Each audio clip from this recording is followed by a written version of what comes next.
Very very good morning बेटा, कैसे हैं आप लोग। आई होप कि आप लोग बहुत बढ़िया होंगे और बहुत अच्छे से फिजिक्स की पाठशाला का एंजॉय कर रहे होंगे, है ना।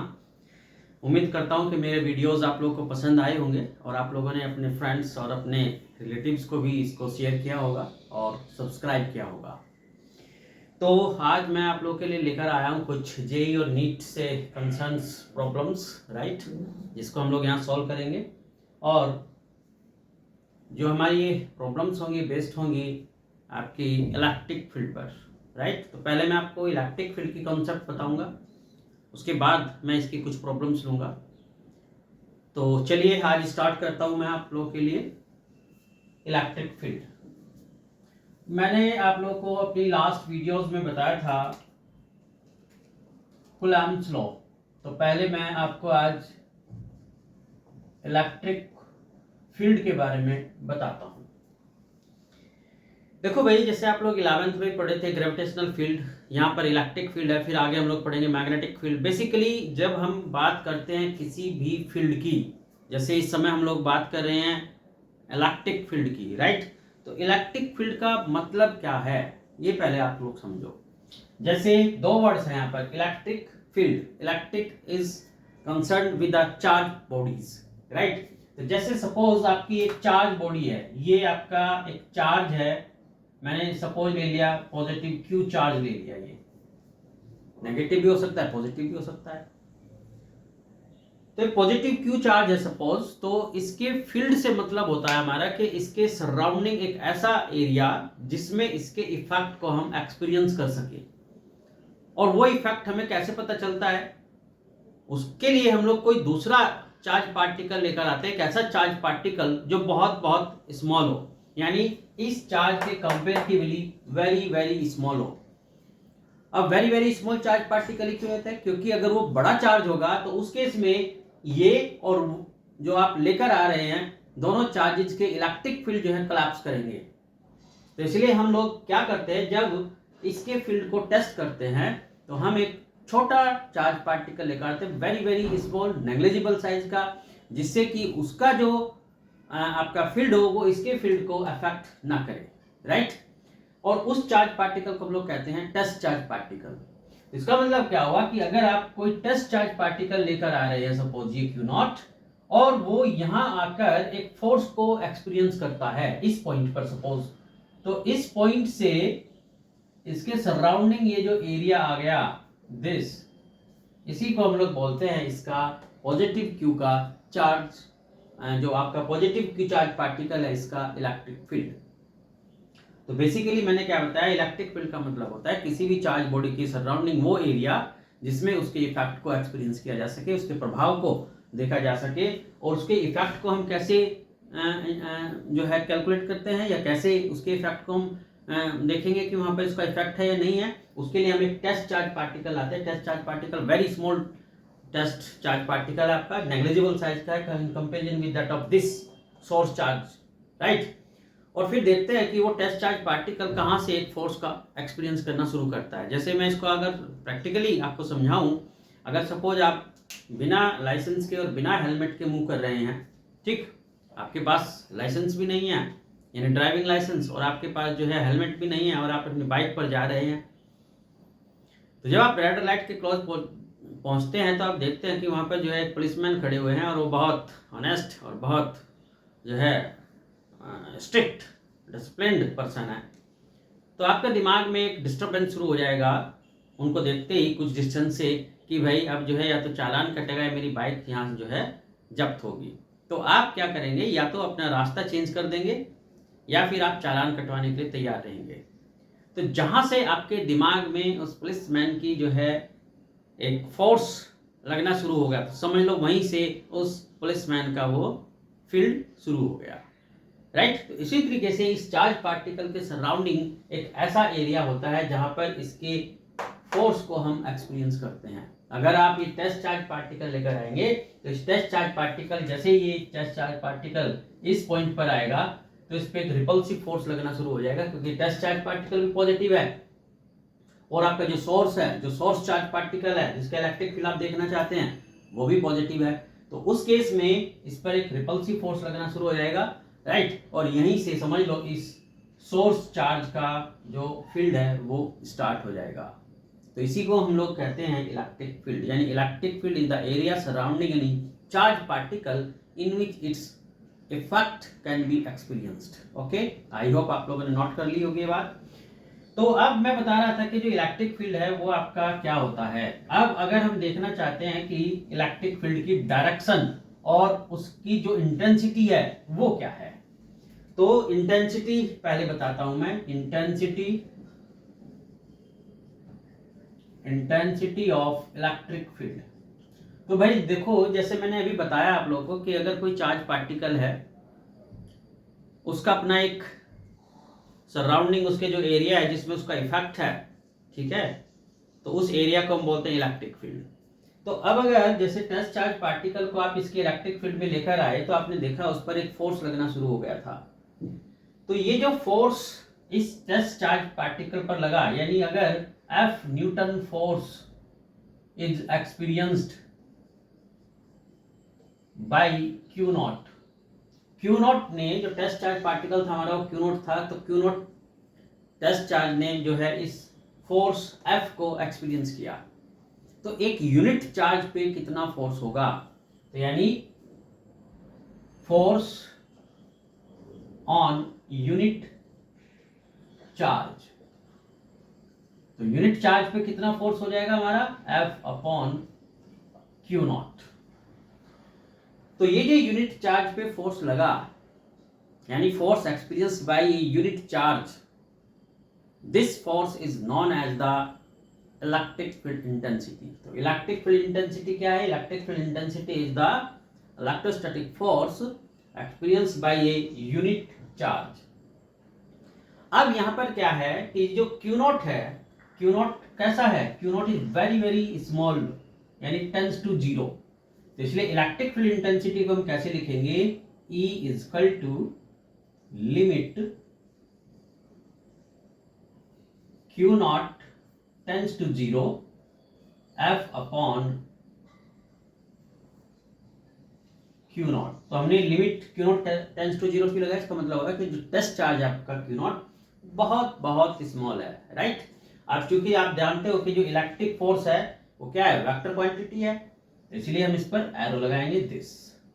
इलेक्ट्रिक फोर्स वेक्टर क्वांटिटी है, तो इलेक्ट्रिक फील्ड भी कैसी क्वांटिटी हो गई, वेक्टर क्वांटिटी हो गई। तो इलेक्ट्रिक फोर्स वेक्टर क्वांटिटी था, that's why electric field is also vector quantity.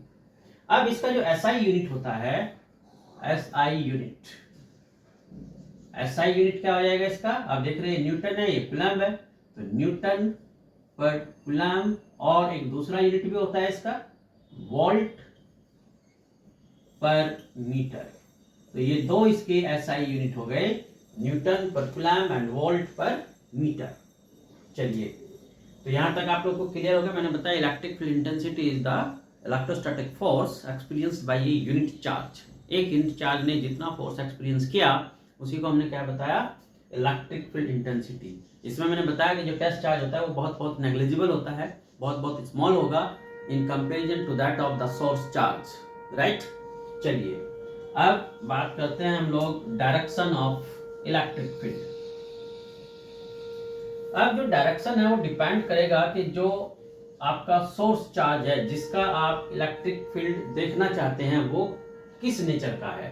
तो अगर ये सोर्स चार्ज आपका पॉजिटिव नेचर का है और इस पॉइंट पर आप इसकी इलेक्ट्रिक फील्ड को देखना चाहते हैं, तो इस पॉइंट पर जो इलेक्ट्रिक फील्ड की डायरेक्शन होगी because of this positive charge, वो क्या होगी, रेडियली आउटवर्ड, दिस, बाहर की तरफ ये आपका इलेक्ट्रिक फील्ड होगा, यानी away from the charge, this. ध्यान रखना, न्यूमेरिकल में इसकी बहुत इंपॉर्टेंस होगी।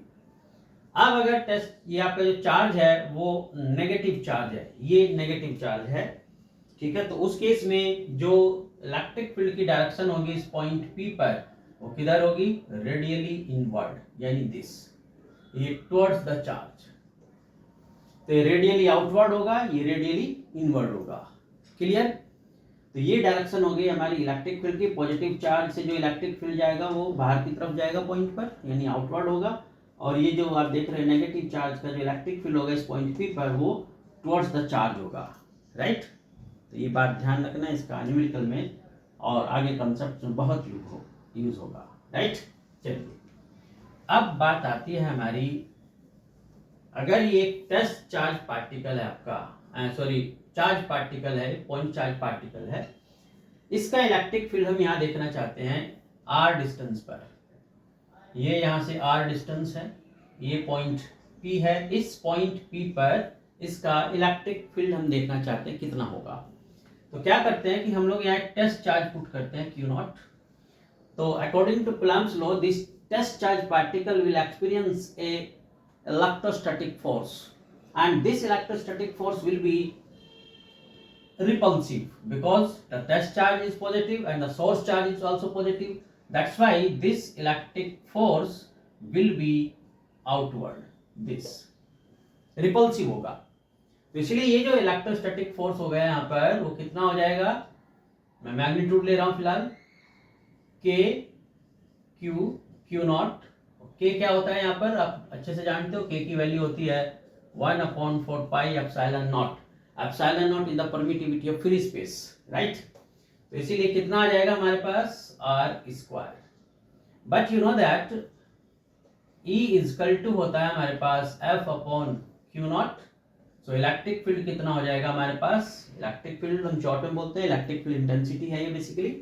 तो इलेक्ट्रिक फील्ड कितना हो जाएगा हमारे पास, K Q0 से Q0 cancel, Q/r square. So this implies that electric field due to a charged particle is inversely proportional to the square of the distance of the particle from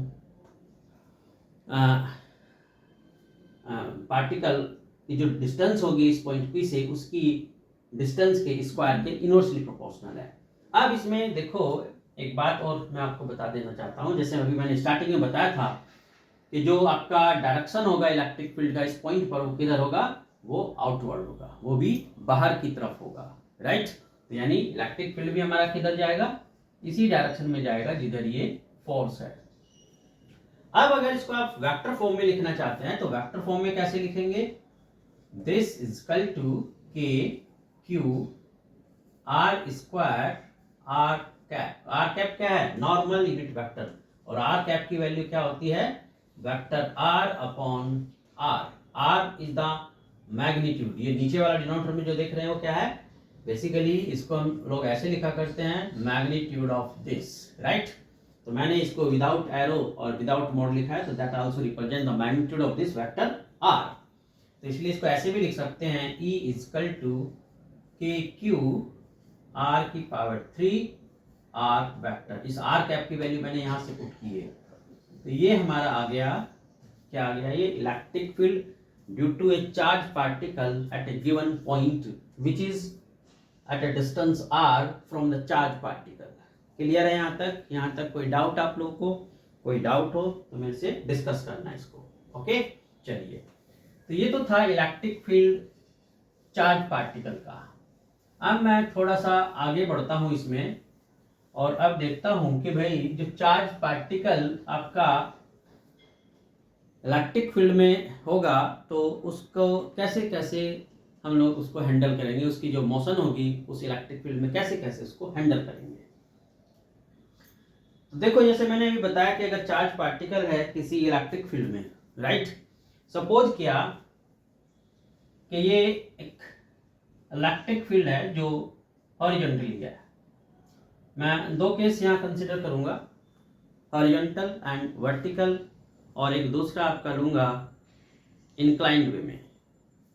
तो जैसे ये electric field है, एक charge particle है जिसका मास m है और इसका चार्ज q है। ये इस इलेक्ट्रिक फील्ड में अपनी मोशन स्टार्ट करता है। सपोज इनिशियली ये रेस्ट में था तो इसका इनिशियल वेलोसिटी 0। तो जब ये इलेक्ट्रिक फील्ड में मूव करता है, राइट, तो मूव किसकी वजह से करेगा, यहाँ पर इस पर एक इलेक्ट्रोस्टैटिक फोर्स लगेगा। तो वो जो इलेक्ट्रोस्टैटिक फोर्स हुआ वो कितना हो जाएगा, QE। पॉजिटिव चार्ज हमेशा इलेक्ट्रिक फील्ड की डायरेक्शन में मूव करता है। अगर आपका इलेक्ट्रिक फील्ड ये है दिस, तो जो पॉजिटिव चार्ज होगा वो हमेशा किधर मूव करेगा, इलेक्ट्रिक फील्ड की डायरेक्शन में, ये इसकी मोशन होगी, क्योंकि इसमें जो फोर्स लगेगा वो इस डायरेक्शन में लगेगा, इलेक्ट्रिक फील्ड की डायरेक्शन में। और जो नेगेटिव चार्ज होगा, जैसे ये नेगेटिव चार्ज है सपोज, तो ये किधर मूव करेगा, opposite to the electric field. इस पर जो फोर्स लगेगा वो किधर लगेगा, इस इलेक्ट्रिक फील्ड की अपोजिट डायरेक्शन में। तो हमेशा ध्यान रखो इस चीज को। तो अब जो चार्ज पार्टिकल है, पॉजिटिव चार्ज पार्टिकल है जिसका मास m है, इसकी जो चार्ज है वो q है। तो इस पे जो फोर्स लगा because of this electric field, that is QE। तो इस पे ये QE फोर्स जो है इस इलेक्ट्रिक फील्ड में वर्क कर रहा है, राइट। तो इसलिए इसका जो एक्सेलरेशन हो जाएगा, पहले हम वो देख लेते हैं। तो आप जानते हो F इजकल टू होता है m में, so QE is equal to ma। So acceleration कितना हो गया इसका, QE अपॉन m। तो ध्यान रखना हमेशा कि अगर कोई चार्ज पार्टिकल है वो हॉरिजॉन्टल इलेक्ट्रिक फील्ड में मूव कर रहा है, हॉरिजॉन्टल इलेक्ट्रिक फील्ड में मूव कर रहा है, तो जो ग्रेविटेशनल फोर्स होगा वो वर्टिकली होगा, तो वो इसको अफेक्ट नहीं करेगा। तो इसीलिए इस केस में जो इसका एक्सेलरेशन हो जाएगा वो कितना हो जाएगा, QE upon m, right. Horizontal की बात हो रही है यहाँ पर ये। अब इस केस में देखो, अगर सपोज आप इसकी वेलोसिटी निकालना चाहते हो आफ्टर टाइम t, तो आफ्टर टाइम t वेलोसिटी निकालना चाहते हैं तो क्या आ जाएगा, v is equal to u plus at। So this implies that initially rest में था, इसलिए कितना आ जाएगा, u0 हो गया। एक्सेलरेशन आपका आ गया QE upon m into t। तो ये इसका वेलोसिटी हो जाएगा आफ्टर टाइम t। अब अगर सपोज आप इसकी डिस्टेंस निकालना चाहते हो कि कितनी डिस्टेंस ट्रेवल किया इन टाइम t, तो distance after time t seconds, तो s is equal to ut plus half at square, right. Field यहाँ कैसा था, फील्ड यूनिफॉर्म फील्ड था, जिसकी वजह से इसकी जो एक्सेलरेशन है वो कैसी है, यूनिफॉर्म एक्सेलरेशन है। That's why we are using this equations of motion here, right. So s is equal to u0 हो गया, हाफ a हमारे पास क्या है, QE upon m into t square. So s is equal to how much, 1/2 QE upon t square. तो ये distance आ गई जो इसने हॉरिजॉन्टली मूव की आफ्टर टाइम t सेकेंड्स। तो मैं फिर से एक बार इस कॉन्सेप्ट बताता हूँ। इसमें मैंने बताया कि जब charge particle Q of mass m move in the electric field which is horizontally, electric field is horizontally, then it will experience a electrostatic force. Because of this electrostatic force, it has acceleration this QE upon m. And now further we can use the equations of motion here, because the electric field is uniform as well, the acceleration will also be uniform. That's why the normal equations of motions, v is equal to u plus at, s is equal to ut plus half at square, and v square is equal to u square plus 2as, and like that we can use here. Okay, in the same way here we can find out the different quantities. Suppose we want to find out the velocity after time t, then we can use the normal equations, v is equal to u plus at, so we can put the value of acceleration here. That's why velocity can be calculated. In the same way here, the distance after time t, right, using the second equations of motion, simple way में इसको use कर सकते हैं। तो हम इस तरीके से इसकी डिस्टेंस भी निकाल सकते हैं। तो ये तो था जब इलेक्ट्रिक फील्ड हॉरिजॉन्टल होता है आपका। अब अगर हम कंसीडर करें इलेक्ट्रिक फील्ड आपका वर्टिकली है, तो देखो अब वर्टिकली इलेक्ट्रिक फील्ड है और पार्टिकल को आप इसमें जो है किसी एंगल थीटा पर प्रोजेक्ट करते हैं। जैसे ये आपका प्लेन है, एक्स एक्सिस वाई एक्सिस। तो जैसे आप प्रोजेक्टाइल मोशन पढ़े थे 11th में, राइट, बिल्कुल सेम उसी तरीके से यहाँ पर हम कंसिडर करेंगे। अब जो इलेक्ट्रिक फील्ड है वो ये हॉरिजॉन्टली ना होकर कैसे है, वर्टिकली डाउनवर्ड है ये। तो मैं दो केस यहाँ लूंगा, एक वर्टिकली डाउनवर्ड, एक वर्टिकली अपवर्ड, और फिर इंक्लाइन पर। तो ये जो इलेक्ट्रिक फील्ड है यहाँ पर, ये क्या है, वर्टिकली डाउनवर्ड है, राइट। और आप जानते हो जो ग्रेविटेशनल एक्सेलरेशन है that is also vertically downward, दोनों डाउनवर्ड हैं, राइट। आपने एक चार्ज पार्टिकल को थ्रो किया यहां से, इस चार्ज पार्टिकल का जो ये आपने इस वेलोसिटी से थ्रो किया, इसको u वेलोसिटी से, यहां से थीटा एंगल पर, तो आप जानते हैं इसका जो पाथ होगा वो कैसा होगा, एक प्रोजेक्टाइल मोशन की तरह, यानी पैराबोलिक पाथ होगा, राइट। तो ये इसका पाथ कैसा होगा बेटा, parabolic. Now there will be two components of this velocity here, one horizontal component, horizontal component क्या हो जाएगा हमारा, ux is equal to u cos theta, and the vertical component uy is equal to u sin theta. So there will be two components of this velocity with which the particle is projected from the point O at angle theta. The ux is equal to u cos theta, horizontal component, and uy is equal to u sin theta, the vertical component. Okay. Now you are seeing that electric field and gravitational accelerations both are downward. So अब यहाँ ये depend करता है कि आप motion को horizontally ले रहे हैं या वर्टिकली ले रहे हैं। दोनों केस में हम डिफरेंट अपनी जो है प्रोजेक्टाइल की कॉन्सेप्ट जैसे यूज करते थे उसी तरीके से यहाँ पर यूज करेंगे। तो इस केस में बेसिकली अगर हम बात करते हैं वर्टिकल मोशन की, तो वर्टिकल मोशन में आप देख रहे हैं कि ये दोनों के दोनों यानी ग्रेविटेशनल फील्ड और इलेक्ट्रोस्टैटिक फील्ड दोनों डाउनवर्ड हैं। तो इस केस में जो हमारी इक्वेशंस ऑफ मोशन होती हैं, जैसे हमने प्रोजेक्टाइल में यूज किया था, तो वहां पर जो हमारा ग्रेविटेशनल एक्सेलरेशन यूज करते थे, केवल जब ग्रेविटेशनल फील्ड हम कंसीडर करते थे, तो यहाँ पर हमारा जो इफेक्टिव एक्सेलरेशन होगा उसकी वैल्यू सिर्फ चेंज होगी। तो यहाँ इफेक्टिव एक्सेलरेशन क्या होगा आपका, जैसे इलेक्ट्रिक फील्ड में आप जानते हो जो फोर्स लगता है चार्ज पार्टिकल पर वो QE है। ये जो चार्ज पार्टिकल था हमारा, ये जो हमने यहां से थ्रो किया था, इस चार्ज पार्टिकल का मास m है, तो m क्या है, मास ऑफ पार्टिकल,